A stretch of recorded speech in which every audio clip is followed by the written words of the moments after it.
I came to realize I was raped because my brother confessed to me this guy had paid him akamwachia nyumba for him to have a good time with me.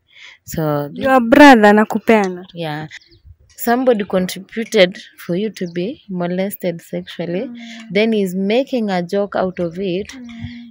Ati haukujienjoy, you didn't have a good time, you know. I just gave birth in the house. Mtoto wangu akaanguka huko, mimi nikaanguka huko, and Kulikuwa na midwife? no, I was totally alone. Okay, my grandmother was there, but she was not allowed to touch me because it's believed that I'm blind.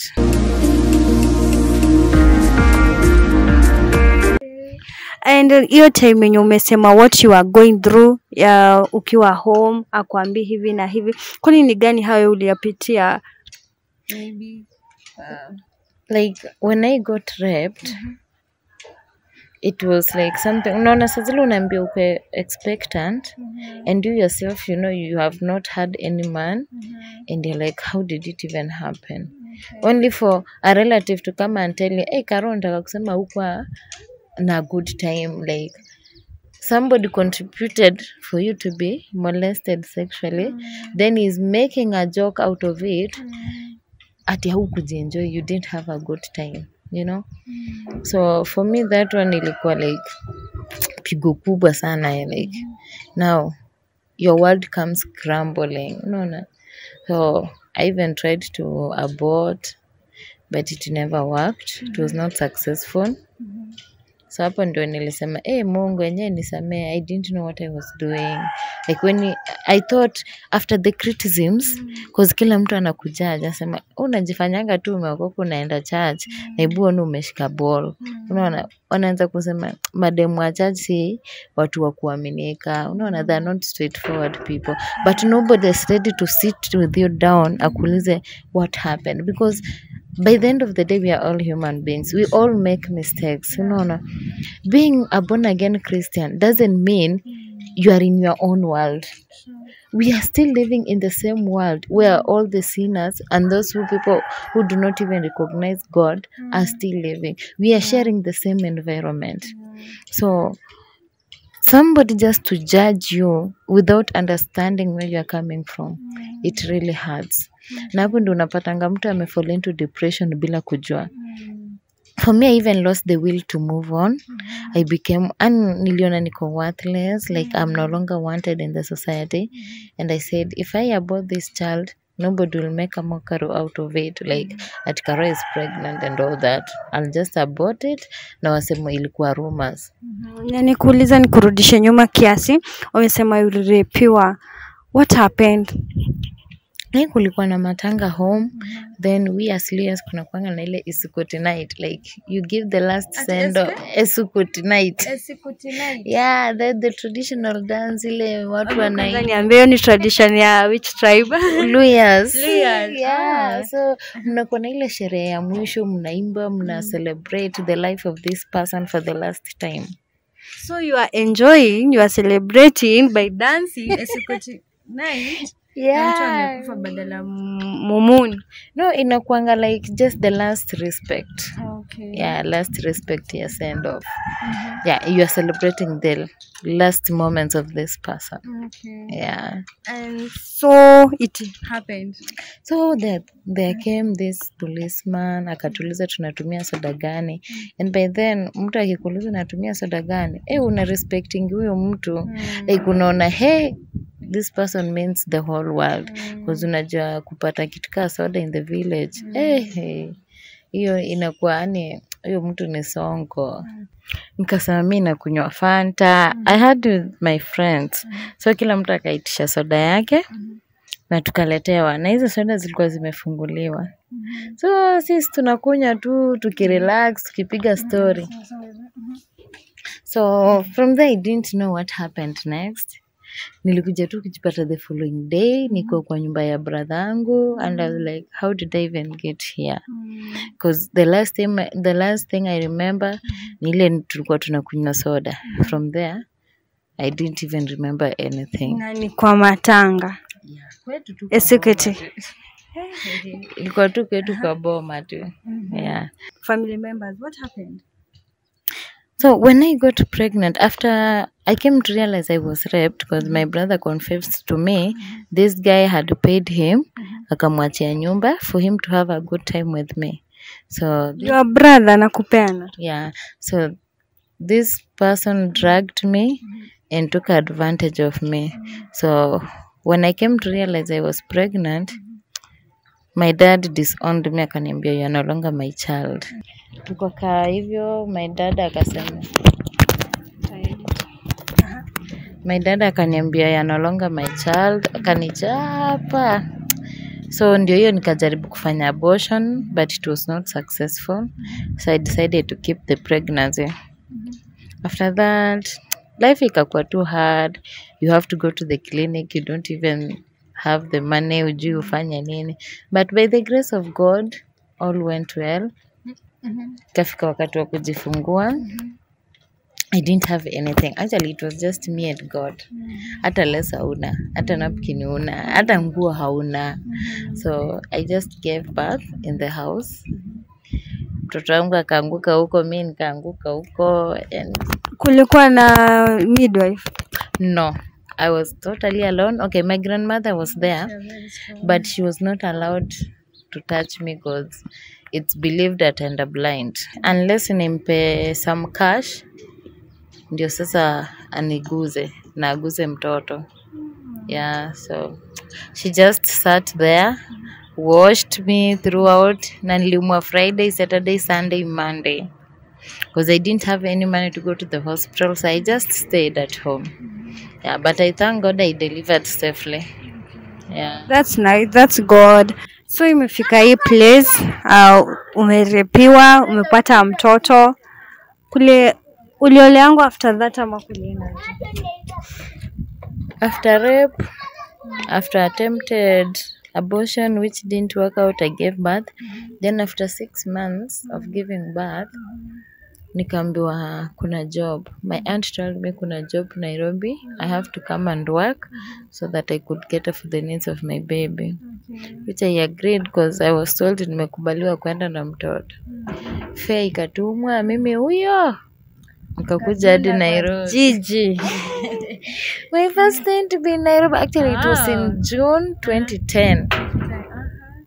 So me, I came to Nairobi.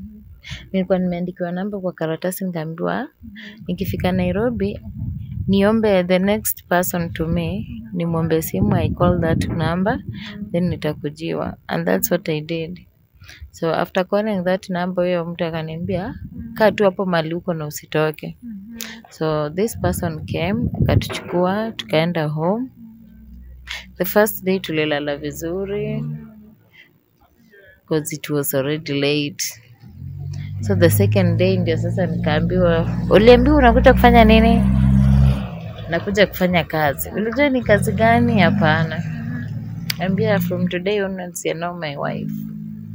Ati? Yeah, hivyo tu like. Okay, so hata mtu mwenye alikukuja kwa stage alikuwa mwanaume? Yes. And your aunt walikuwa wanajua? So my aunt, actually they were staying with my aunt here in Nairobi. So when aunt came back home, so they still shared contact and they were neighbors. Sasa yeye ndiye alifanya hiyo deal. What? Yeah, na akanileta. Okay. Yeah. So umeletwa Nairobi, kazi ni ya kukua bibi. What happened? What can you do if you are in that situation? You don't even have a phone, you don't have money to take you back home. Like home hata hauhitajiki, you are a disgrace. What do you do in such a situation? First of all, mtu ni stranger. Okay, ni tricky. You have never met him. Like this is the first time you're meeting him. Even hata lugha alikuwa anaongea best, hata sikuwa najua ni lugha gani because he was not Mluya. No, he was not coming from my county, nor my sub-county, like just someone very different. Yeah, it was my first time kusikia lugha kama hiyo ikiongelewa. Ilikuwa lugha gani? Lugha gani sasa? Ilikuwa ni Kiluo, Kijaluo yani. lakini si Luya na Luo zinaenda kufanana. We, hiyo lugha ni ngumu.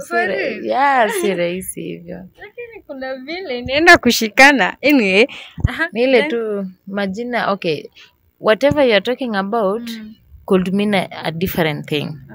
Gender-based violence iliingilia mali, like giving yourself to someone you don't have feelings for. It's really tricky. Like, so it was something that was being forced. Na akiforce sana and you're not interested, anakasirika. So anaamuka hapo na belt, kama uko unataka kunipia sungesema, like anashinda akikuchapa because you're not giving in. So hapo, okay, at that particular time ulikuwa unaona maybe ni ile tu juu umemnyima, so ndio sasa anakuchapa. And ilikuwa inafika hata sometimes ananifukuza nje na mtoto usiku, saa 6 usiku. I go spend the night at the police station. The following day we go back. So until ikafika mahali ikakuwa extreme when I almost died due to that injury I got on my head. Nikaona this is just too much to bear. What happened? I remember ilikuwa usiku, like unaitisha do ya food and it's like I don't have money. So I'm like, hauna pesa na umekuwa job all this while. What happened? So kufika saa 5 ya usiku ndiye ananipea pesa ende utafuta kitu ulikuwa unatafuta, and I was like, it's already too late. Why don't you go yourself? Because mimi siwezi toka nje saa 5. So hapo ndio akajama akanipea coffee. Na mimi na masra zangu nikaamka ikasema today I'm not crying alone. Nikamrudishia coffee. Haya. Ikakuwa vita. Yeah, so hapo ndio tukaanza kufight. Akanilemea na nguvu, akanilisha chini, akanikalia, akaniambia leo nakuua. So kachukua chuma, kanipasua nayo kichwa, nikapass out. So nikakaa unconscious for some minutes. So when I regained consciousness, nikaamka na hiyo damu tu, nikatoka. The only place I could think of ilikuwa kwa nyumba ya Pasi. So nikaenda kwa Pasi. Pasi akanipeleka hosi. Daktari wakasema to involve the police. Pasi akakataa. Akasema ati nilianguka kwa bafu. Nikuulize, ite yenye kulikuwa umegongwa na chuma, umepataje hiyo nini ya ama iko nini inside? Imeingia deep. To an extent hadi venye nilikuwa nataka kushonwa ilibidi ninyolewe nywele ndio nishonwe. And also the doctor alikuwa anaitisha police because it was a police case. Because aliambiwa ati nilianguka kwa bafu, and the doctor was like, mtu anaanguka aje kwa bafu and the way the wound is deep. Actually it took so long to heal. To an extent hadi wa leo it's been 6 years down the line, but still na feeling bado some pains. Very sorry about it. Pasi anasemaje ulianguka kwa bafu? Alikataa kuinvolve police. Walikuwa wanataka tu hiyo story ishi hivyo, like nobody should get involved. Nikatibiwa. The man disappeared for a few weeks, then akakuja kuomba msamaha. But for me ilikuwa imeenda extreme sana. I couldn't just forgive. Then nikamwambia I cannot forgive you. Akaita hadi Pasi, bibi ya Pasi, watu wa church kuomba msamaha. But mimi niliona I can't just take it anymore. And I thank God, despite you think of crazy things, of doing very crazy stuffs, but at the end of it all, God always comes through. Unajipata whatever you are thinking of doing, the negative thing, you don't succeed. Yeah. Somebody watching us ana go through the same thing ulikuwa na go through, unaweza mwambia aje? Wow. For me, I would advise that person, if your family members cannot be ready to listen to you, look for someone. The chain of friends that you have, siku hizi social media imekuja, like you have Facebook friends, on that WhatsApp, just air your voice. Like for me, inaweza kuwa na go through a situation, and since I don't want to tell somebody, ama like somebody out there anakuangalia anaona like you are their mentor, like they feel encouraged when you post something, when you talk something out there, so you feel like hey, I cannot say what I'm going through, unaona, cause wataona kama yeye anapitia na huwa na to encourage, what about sasa yeye hawezi fanya venye anatuambia tufanye. So the best thing, like for me, I will just go close the door and just cry. I cry. By the crying is very healthy. And if not, I just post something. Kama ni kwa status ama ni kwa my Facebook page, you just write something just to vent out your anger. And once unajua watu wengine who comment na ile pia unapata mtu ana feel. Like there was this lady from US who was saying like the son has been masturbating for so long until she feels guilty. Unaona, the son can no longer hide it. Amempeleka hadi therapy but it's not working. Unaona, and she was like, what do I do? You know, and you know, God always gives us the grace, like the way you can advise that person. Venye huu unamadvise hata ujuangi.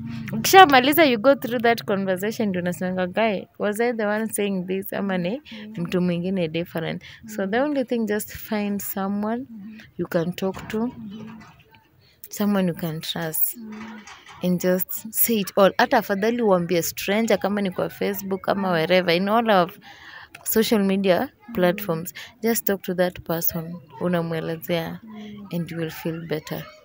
Yeah, not everyone is bad. Yeah. Thank you so much for talking to us.